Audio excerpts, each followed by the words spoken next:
been one in the lobby for Santa after December.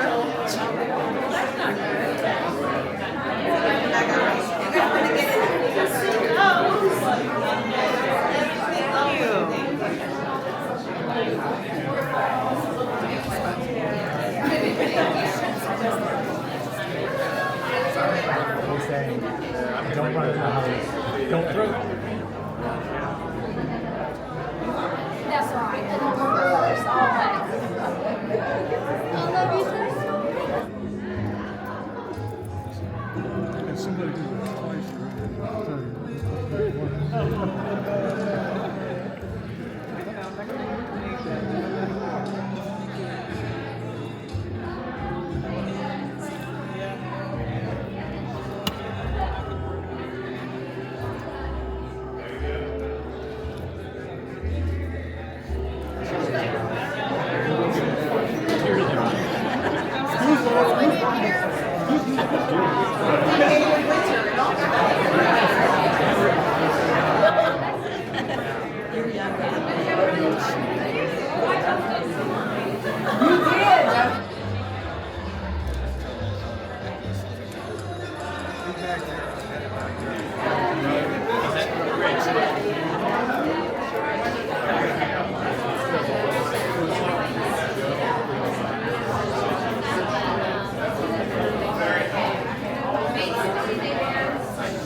You don't have to move. I'm just shooting over the top of your head.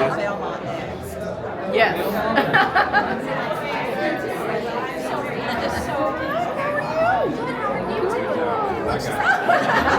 That's all right here.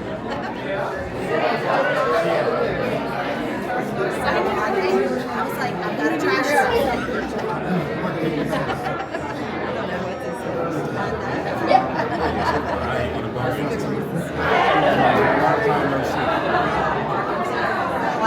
That's all right. Don't worry about it. It's bright.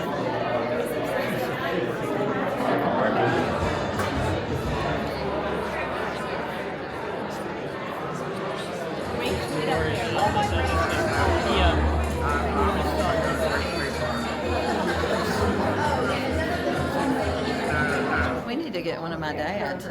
Yeah.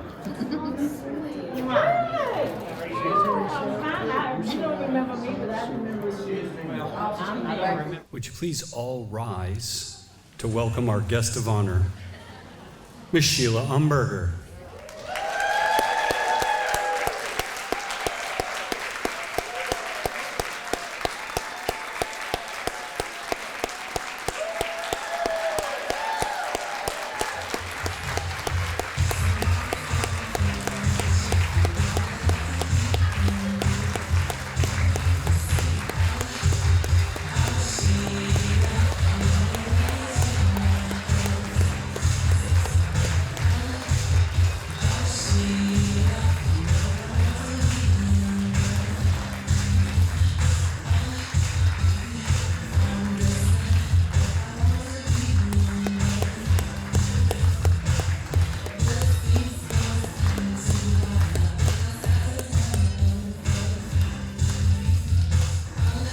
let's keep clapping now. Come on now.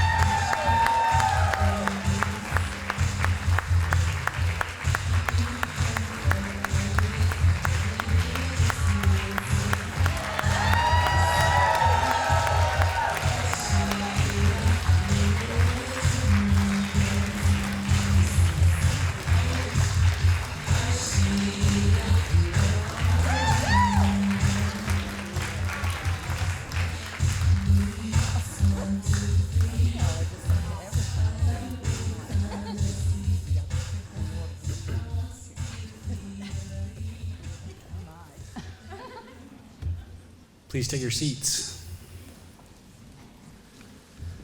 Good afternoon to all of you fantastic individuals.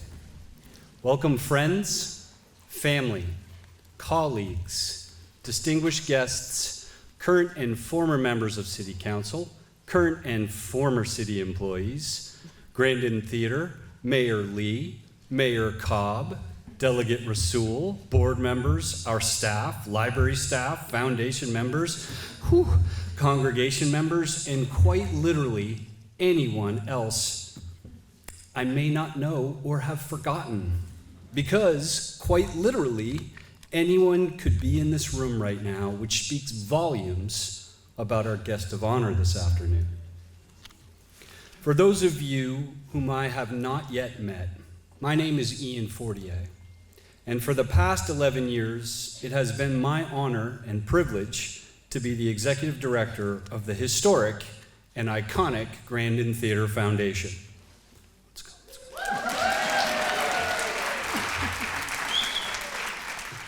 We are Roanoke's oldest arts organization, 94 years old in 2026. I stand before you today in this hallowed hall, in these sacred walls, to kick off a remarkable celebration that celebrates the end of a remarkable career.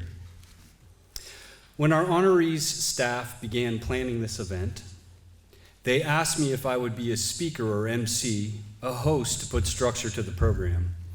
I immediately agreed with one stipulation. I get to go first. It being home turf for me, but also so I might have first crack at our celebrant. First to tease, first to roast a bit, and hopefully first to pull the first tears of joy from a joyous occasion. In all seriousness and honesty, I can't remember when I first met Sheila Umberger. It had to be early on in my tenure, and I was green and unsure as a new executive director. But I was hell-bent on the self-inflicted task of raising awareness and support for a vision that was based on maximizing the potential of this venue to be a bustling cultural community center. A place where not only arts and education were diversely celebrated, but difficult conversations found safe haven, and most importantly, social discourse was created freely and often. This venue and our staff and board have become renowned in our region for fierce community builders. But before that becoming, we only knew we wanted to, that we needed to. I found an ally very early in Sheila Umberger and her remarkable staff. Not because I knew it at the time, but because, as I have learned over the years, she is one of the finest and fiercest community builders that this city has ever known.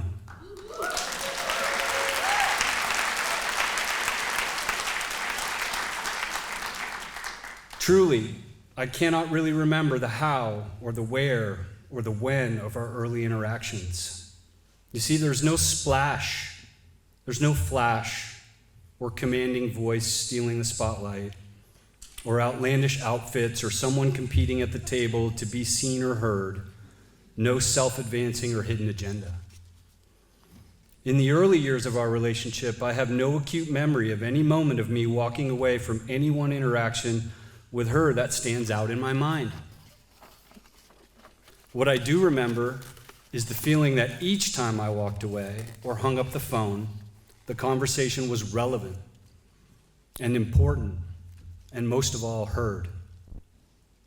But for many talkers, and dreamers and ideators, that is often where it ends. That is when I learned about what real community builders do.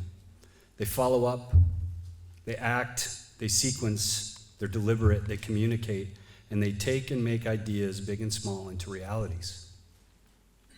I began to learn these quiet lessons from Sheila, and we began to follow our own compass, constantly putting our community's needs and wants at the forefront of what we do. I began to build, and in each step of my building, I would go to Sheila and present the vision and ask her to support it.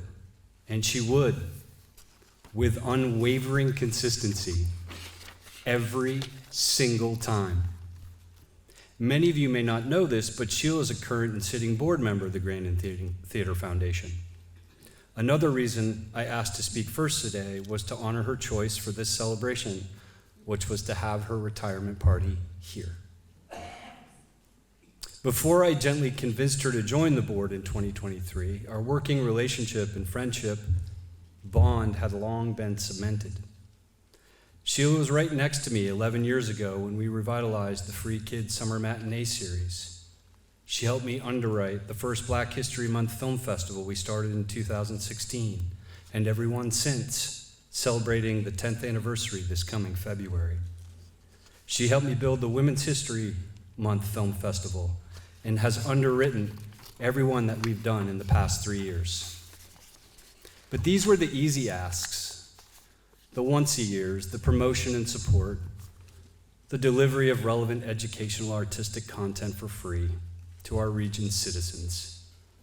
In a lot of ways, we do the same job, hers in books, mine on screens. But if you really want to know what Sheila as a fierce community builder does, it's the little stuff, the dirty work, the logistics. For any of you who are not aware, librarians are masters of logistics. Sheila not only supported what we were doing, she started to utilize this theater to do what she was doing. And after a short while, it all became just what we were doing. Roanoke Public Libraries and the Grandin Theater Foundation. Under her leadership, she has rented this theater multiple times, of course with her sponsor discount. She buys her staff and family gift passes from the theater. She donates. She serves on our board. She empowers her staff and mine, and she is present. And if she misses something, she texts me, deeply apologetic. She has presented award-winning authors in this room, including Beth Macy and Nelson Harris and Arthur C. She has underwritten educational opportunities for students in this room. She's been a partner of mine in creation for a decade as we walked hand in hand, fiercely building our community. These are the public-facing parts of our relationship that I will cherish. But with Sheila, if you delve, you will learn there is so much more. You see, I have only known 2 Sheilas in my life, and the other was my mother, who passed away in 2018. It was around that time that Sheila and I began our fairly regular coffee dates, where we became more than partners and community builders, we became friends. It was like the universe took away one Sheila and then gave me another one. For the past 8 years or so, we get together, we drink coffee, we eat muffins, or I eat muffins, and talk. And if you know anything about Sheila Umberger, she's a great talker. In these quiet one-on-ones, I found a friend, a confidant, a mother figure, a mentor, a champion, and a solid, quiet guiding force. She's been with me and behind me through many ups and downs, including the pandemic, which threatened the very existence of this remarkable theater. She's been a constant source and force for me. And always, without fail, and true to her nature, her calm and subtle advice and guidance would immediately be followed by a suggested resource. She's a fierce friend. She's my Sheila, the one I get to keep.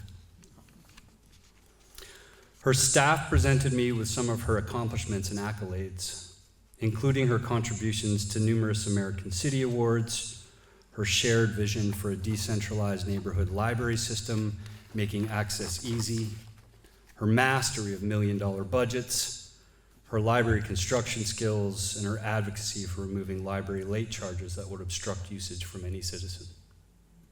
These are touch points on some of her many accomplishments that would take the whole hour for me to list them all. What I do know for certain is this: do not let her diminutive stature and her soft southern lilt and her quiet stoic values fool you. This woman is a titan of humanity.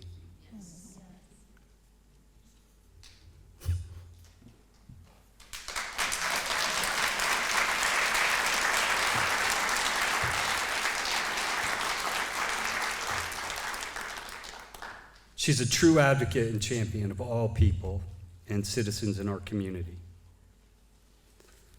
She carries a big stick. And if anybody threatens our community and our community's ability to access free resources, to life betterment, or the development of our youth, or her staff and the people she has mentored to contribute greatly to our city, she's not afraid to swing that stick. Courageous and fierce. You do not want to piss off librarians. They are knowledgeable and they are resourceful. Though I originally was saddened to learn she was retiring, I quickly turned to happiness for her because in my time in Roanoke, I know no one who has earned it more. And like me, please find comfort in the fact that she leaves a legacy of mentorship and competence behind her as she exits. Her staff and our library system are quite simply remarkable.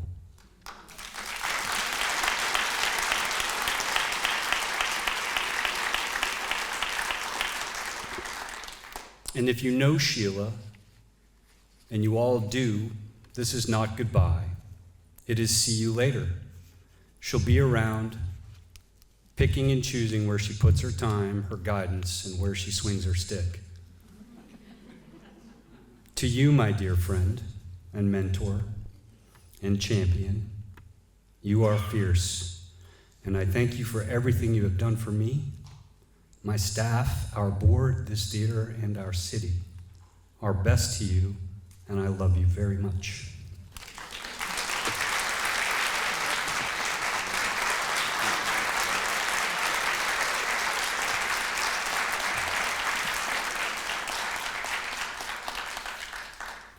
Please join us now as we show on screen Sheila's retirement video, which is well wishes from those afar. Well, hello, I'm Sheila Umberger, and I'm the director of the Roanoke Public Libraries. Hi, Sheila. It's Ron Fairchild with the Campaign for Grade Level Reading. I just wanted to say congratulations on your retirement. We are going to miss you so much, and we're just so happy for you. And I wanted to just share just how grateful we are for your leadership, for the impact that your work has made in Roanoke, but also just wanted to thank you on behalf of the entire network of Campaign for Grade Level Reading communities across the country for your incredible leadership and the impact that you've had.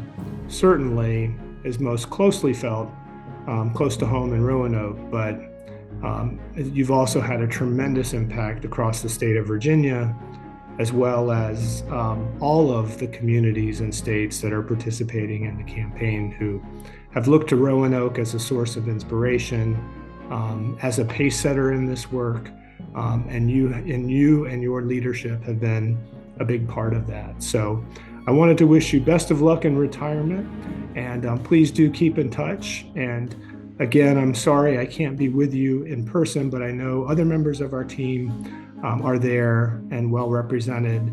But just know that I wanted to send this special message your way, and look forward to connecting with you soon. Thanks so much, and take care. Bye-bye.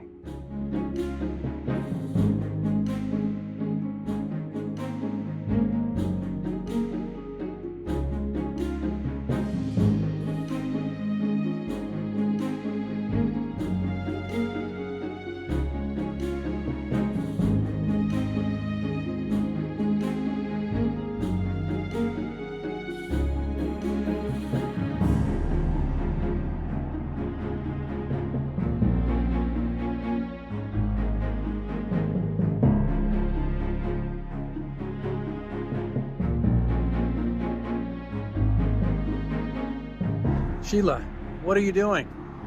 We did not approve of any retirement plan. We do not want to see you go. You have just been a godsend to the libraries, to this community, not just investing in the kids and people who come in, but really in so much of Roanoke City. It's going to be not the same without you, but you are truly what it means to define a public servant. So thank you for everything that you've poured into Roanoke, and I'm sure we're going to be seeing you along the way.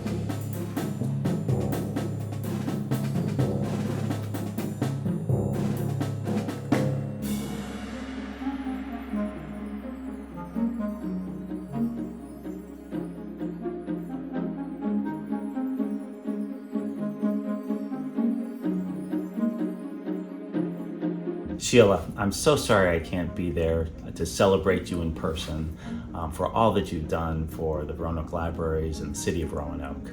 But I'm so happy I have this opportunity just to tell you what an incredible leader that you've been.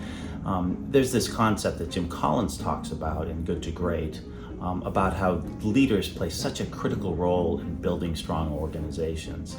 And he has this concept of the level 5 leader. And that's someone who has this incredible personal humility and paradoxically also had this incredible will to get things done. And Sheila, I have to tell you, you are the best example I have ever seen of a level 5 leader. You get things done, and it's you lead with your heart, but you are also incredibly dynamic in making sure that the Roanoke Public Libraries are the best in the country, that the Roanoke community is better because of what you've done. And I know personally I have a great deal of gratitude for you. So when I came into Roanoke and the challenges that we were facing, you gave wise counsel, you were enthusiastic, creative. It was so much fun working with you and with your library team. Just a few of the things that we got the All-America City Award because of your work. In fact, we kept getting it so much that they had to create a Hall of Fame that we could be in because so other cities would have an opportunity. I think probably one of my greatest things that I loved in my work with the city of Roanoke was the expansion of the 5 neighborhood libraries and the main library. And the work that you did making sure that children would learn how to read by the 3rd grade. The partnerships with the schools, so many things that you've done, and you're also such a key part of the city's leadership team. As we're making some really tough decisions, you modeled collaborative leadership. And so, Sheila, I well deserved that you're going to have a chance to retire, probably travel, visit your daughter. But I want you to know you have made an incredible difference in the community. Roanoke is a stronger, more caring community because of your work and what you've done with the libraries. So, best of luck with your next chapter. And again, thank you again for the opportunity to thank you, Sheila.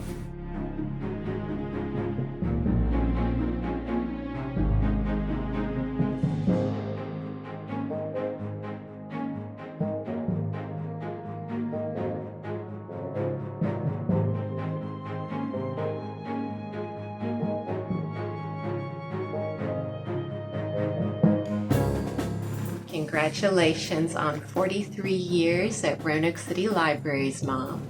I have lots of fond memories of spending snow days down in the cataloging department and going to summer reading programs followed by trips to the city market to buy peaches with you. You've done an amazing job and come so far, and we're very proud of everything you've accomplished. Love you bunches. Have a happy retirement.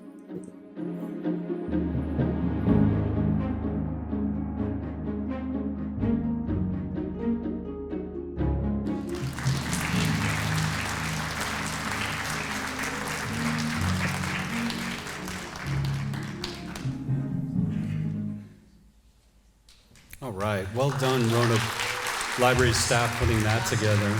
Yeah, I figured it would be.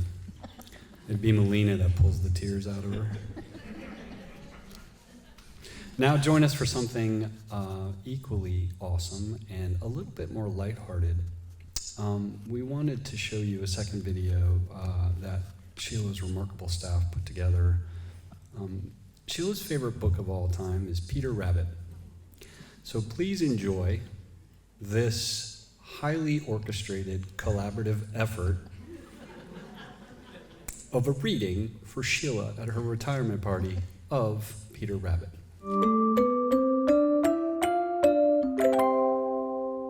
Happy retirement, precious Sheila. We're going to share your favorite story as a child from your childhood. We present the tales of Peter Rabbit. Once upon a time, there were 4 little rabbits, Flopsy, Mopsy, Cottontail, and Peter. They lived with their mother in a sandbank underneath the root of a big, very big fir tree. "Now, my dears," said old Mrs. Rabbit one morning, "you may go into the fields or down the lane, but don't go into Mr. McGregor's garden." Your father had an accident there. He was put in a pie by Mrs. McGregor. Now, run along and don't get into mischief. I am going out. Then old Mrs. Rabbit took a basket and her umbrella and went through the woods to the baker's. She brought a loaf of brown bread and 5 carrot buns.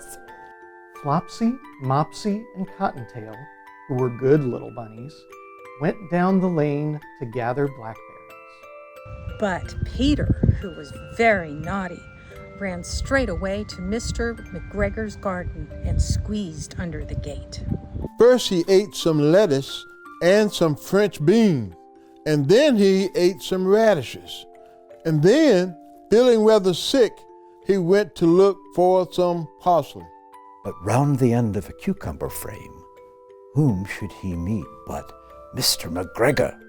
Mr. McGregor was on his hands and knees planting out young cabbages, but he jumped up and ran after Peter, waving a rake and calling out, "Stop, thief!" Peter was dreadfully frightened. He rushed all over the garden, for he had forgotten the way back to the gate. He lost one of his shoes among the cabbages, and the other shoe amongst the potatoes. After losing them, he ran on 4 legs and went faster, so that I think he might have gotten away altogether if he had not unfortunately run into a gooseberry net and got caught by the large buttons on his jacket with brass buttons, quite new. Peter gave himself up for lost and shed big tears, and his sobs were overheard by some friendly sparrows who flew to him in great excitement and implored him to exert himself. Mr. McGregor came up with a sieve, which he intended to pop upon the top of Peter. But Peter wriggled out just in time, leaving his jacket behind him, and rushed into the tool shed and jumped into a can. It would have been a beautiful thing to hide in if it had not had so much water in it.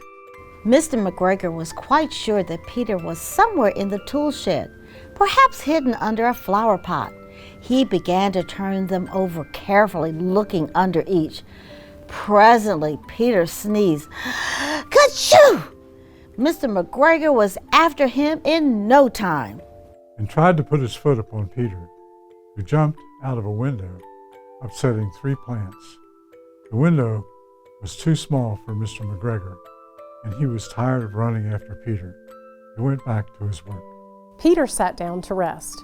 He was out of breath and trembling with fright, and he had not the least idea which way to go. Also, he was very damp with sitting in that can. After a time, he began to wander about, going lippity-lippity, not very fast, and looking all round. He found a door in a wall, but it was locked, and there was no room for a fat little rabbit to squeeze underneath. An old mouse was running in and out over the stone doorstep, carrying peas and beans to her family in the wood. Peter asked her the way to the gate, but she had such a large pea in her mouth that she could not answer. She only shook her head at him. Peter began to cry. Then he tried to find his way straight across the garden, but he became more and more puzzled. Presently, he came to a pond where Mr. McGregor filled his water cans. A white cat was staring at some goldfish. She sat very, very still, but now and then the tip of her tail twitched as if it were alive. Peter thought it was best to go away without speaking to her. He had heard about cats from his cousin, little Benjamin Bunny. He went backwards toward the tool shed, but suddenly, quite close to him, he heard the noise of a whole scritch, scratch, scratch, scritch. Peter scuttered underneath the bushes. But presently, as nothing happened, he came out and climbed upon a wheelbarrow and peeped over. The first thing he saw was Mr. McGregor hoeing onions. His back was turned towards Peter, and beyond him was the gate. Peter got down very quietly off the wheelbarrow and started running as fast as he could along the straight walk behind some black currant bushes. Mr. McGregor caught sight of him from the corner, but Peter did not care. He slipped underneath the gate and was safe at last in the wood outside the garden. Mr. McGregor hung up the little jacket and the shoes for a scarecrow to frighten the blackbirds. Peter never stopped running or looked behind him till he got home to the big fir tree. He was so tired that he flopped down upon the nice soft sand on the floor of the rabbit hole, and he shut his eyes. His mother was busy cooking. She wondered what he had done with his clothes. It was the second little jacket and pair of shoes that Peter had lost in a fortnight. I'm sorry to say that Peter was not well during the evening. His mother put him to bed and made some chamomile tea, and she gave a dose of it to Peter, 1 tablespoonful to be taken at bedtime.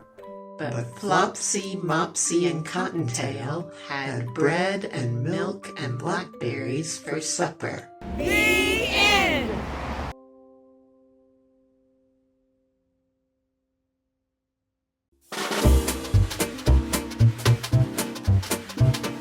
Mr. McGregor came up with a sieve, which he intended to pop upon the top of Peter. But Peter wriggled out just in time, leaving his jacket behind him. Told you I'm not. I got a question. It's frighten the blackbirds or frighten the blackbirds? Hey, look, I don't know. I'm just. Frighten. Okay. I'm just reading. You were doing your part. I was doing my part, man. Peter gave himself up for lost and shed big tears, but his sobs were overheard by some friendly sparrows who flew to him in great excitement and implored him to exert himself. Presently, Peter sneezed, "Ka-choo!" Mr. McGregor was after him in no time. Peter got down very quietly off the wheelbarrow and started running as fast as he could along the straight walk behind some black currant bushes. I kind of like those rings. This is the first time that's happened. Well, there's your bloopers. We keep on looking for bloopers. They're all me. Yeah. Suddenly, quite close to him, he heard the noise of a whole scratch, scratch, scratch, scratch. Great, we do it one more time. Just All for right. fun. Boop, boop. I really want to move, but I can't.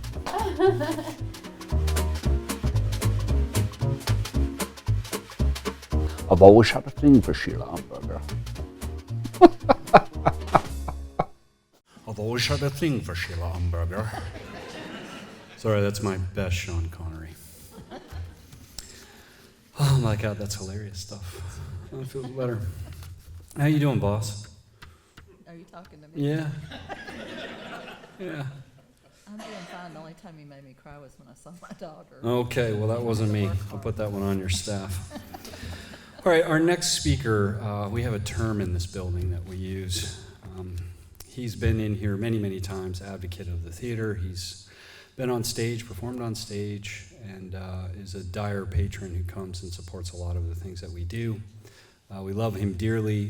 When he comes through the door, an event at the Grand Inn goes from being an event at the Grand Inn to now cobnobbing, which is the term that we use inside the building. So please put your hands together and welcome our dear friend and Sheila's dear friend, Mayor Joe Cobb.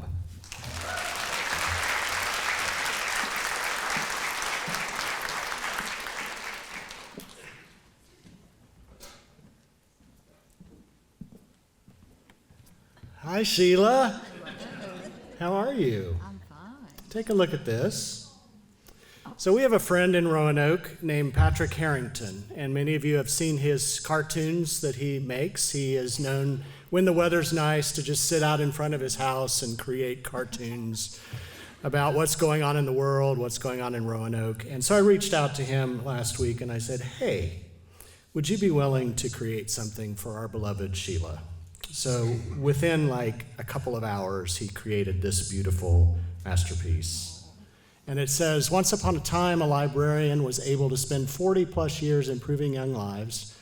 The little book says, Sheila got her library card, and every book was magic. Congratulations to Sheila Umberger on a supercalifragilistic career. Roanoke thanks you.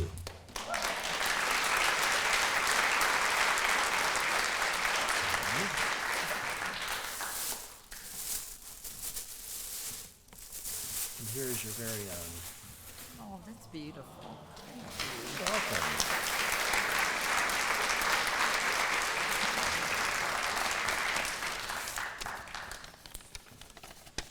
So I have several things to share.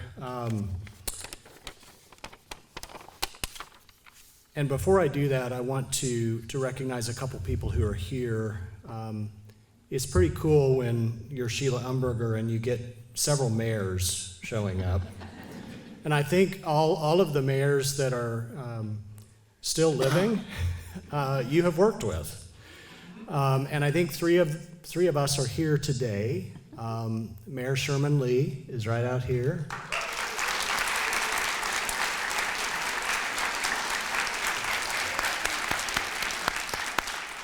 And I saw Mayor Nelson Harris earlier. Nelson, are you still here? He must have had to go. He hugged you and sped on out. We're working on the 1960s book. Oh, see, they're working on the 1960s history book. So there you go. We have a couple of council members here today. Nick Hagan, I think I saw Nick, who's back there. I know I saw former Vice Mayor Anita James Price. Anita, are you still here? There she is. And my other colleagues send their regrets that they couldn't be here, but they send their love and gratitude to you. And Sam Rasul, our delegate, who we saw on screen. Sam, are you still here? Okay. So here are some things about Sheila. We're here to celebrate you, Sheila, because your influence on this city is woven into the daily life of our residents. You have been shaping Roanoke's libraries for more than 40 years, and you've done it with skill, curiosity, and a generous spirit. If anyone can claim to have improved our community one chapter at a time, it's you. You began your career in the 1980s as a cataloger, helping Roanoke make the leap from the familiar card catalog to a computer-based system. That shift set the stage for modern library service.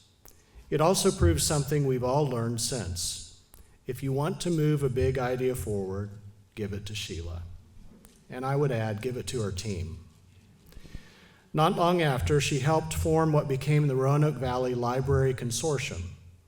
That effort opened millions of items to Roanokers across the valley, expanding access in a way that felt almost magical at the time. And it still matters today, especially for families who rely on those resources. From 2008 through 2021, Sheila guided major renovations across all 6 city libraries while overseeing the creation of our first 2 e-branches. Most people would retire after one capital campaign. Sheila simply kept going and raised the bar each time. Sheila championed the Feed and Read partnership with Feeding Southwest Virginia. Nearly 500,000 meals and snacks have been served to children at our libraries since the program began.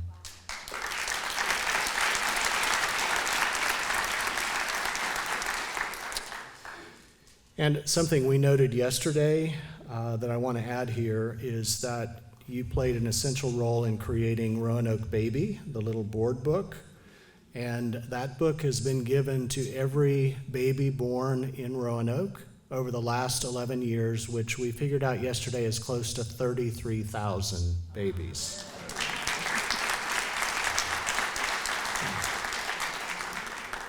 And your advocacy for reading literacy in partnership with our schools. And is Dr. Verlita White still here? I know she was here earlier. And Archie Freeman. What a great collaboration that has been. And so Feed and Read, Star City Reads, Roanoke Baby, all of these things have played a critical role in us receiving numerous All-America City Awards.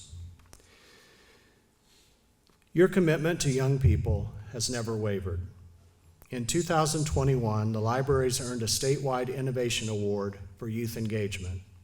The next year, Sheila spearheaded the effort to eliminate library fines across the valley. How many of you in this room benefited from that? That's what I thought. That single change, though, made room for countless children to return to the library without fear or embarrassment. This year marks Sheila's 20th anniversary as director of our libraries.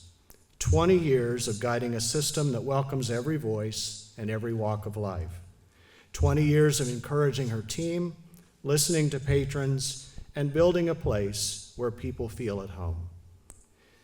Yesterday, we presented her with a couple of things, and I'm going to do it again today so that we can all benefit from this. And so, Sheila, please act surprised. The first is this proclamation.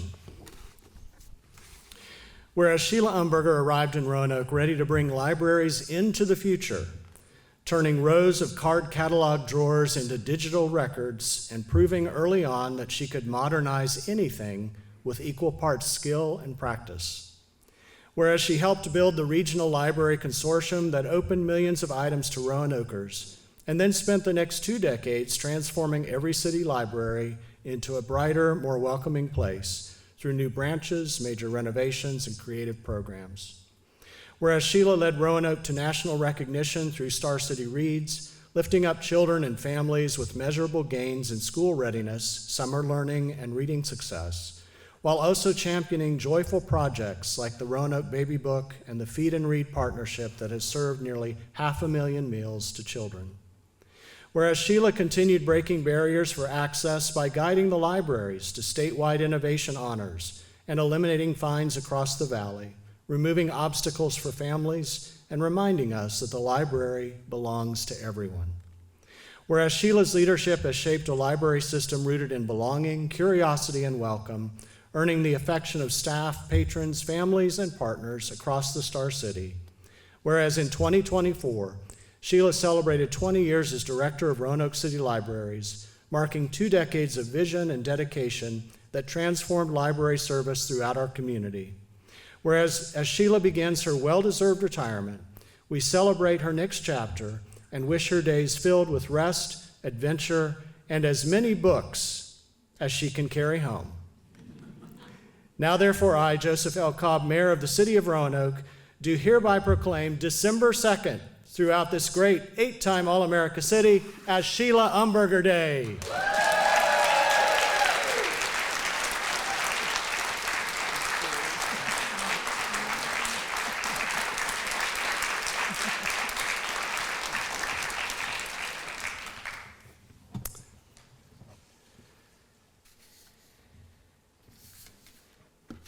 And finally, it's my honor to present the highest honor that we can present to any citizen of the city of Roanoke for their incredible dedication, faithfulness, devotion to making this city the best that we can be. It is my honor, on behalf of Roanoke City Council, to present Sheila Umberger in recognition of 43 years of dedicated commitment to learning, literacy, and to the citizens of the city of Roanoke for her over 40 years of dedicated service from August 1982 to December 2025. Sheila, it's my honor to present to you a key to the city.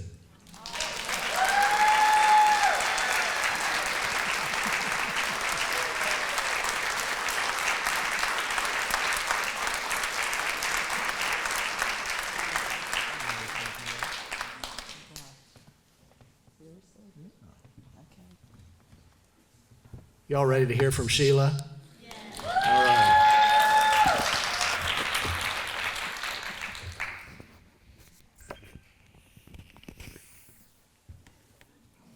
It's not, I'm still too short.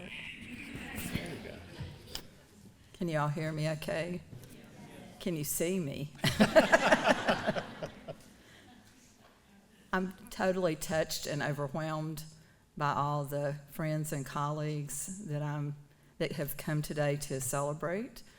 So first off, I just want to say thank you, because the way I view life is I just want to help people, and I just want to be empathetic with people and work together, because I realized pretty early that you do things better in life if you do it with a team.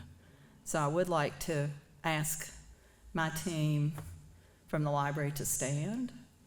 And some of them had to leave because the library's open again in like an hour. So come on, guys.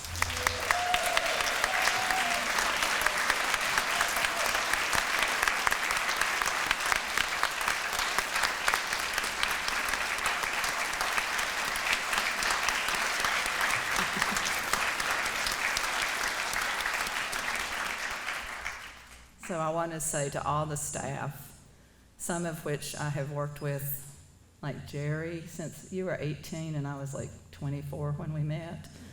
I told my daughter, I said, I have a bunch of new friends that are young, and they're her age, or younger.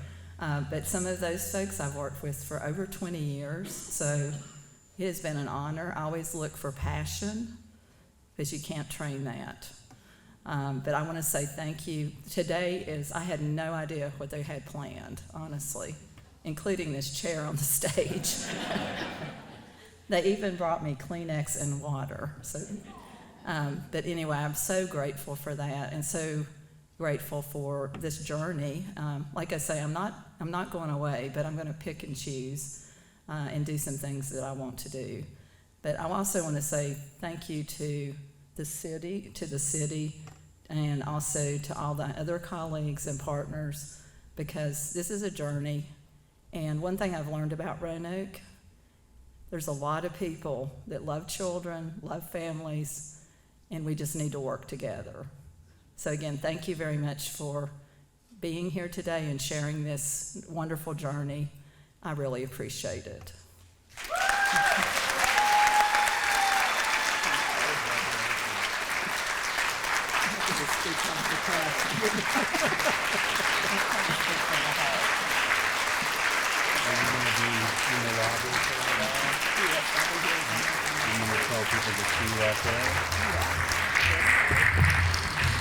That concludes our program. If you didn't get a chance to hang out with Sheila or say hi to her, she's going to be out in the lobby in a little bit. If you want to hang on, you can do that. If you want to cobnob a little, you can do that as well. And thank you all for coming. We appreciate you being here. And once again, put your hands together for Miss Sheila Umberger.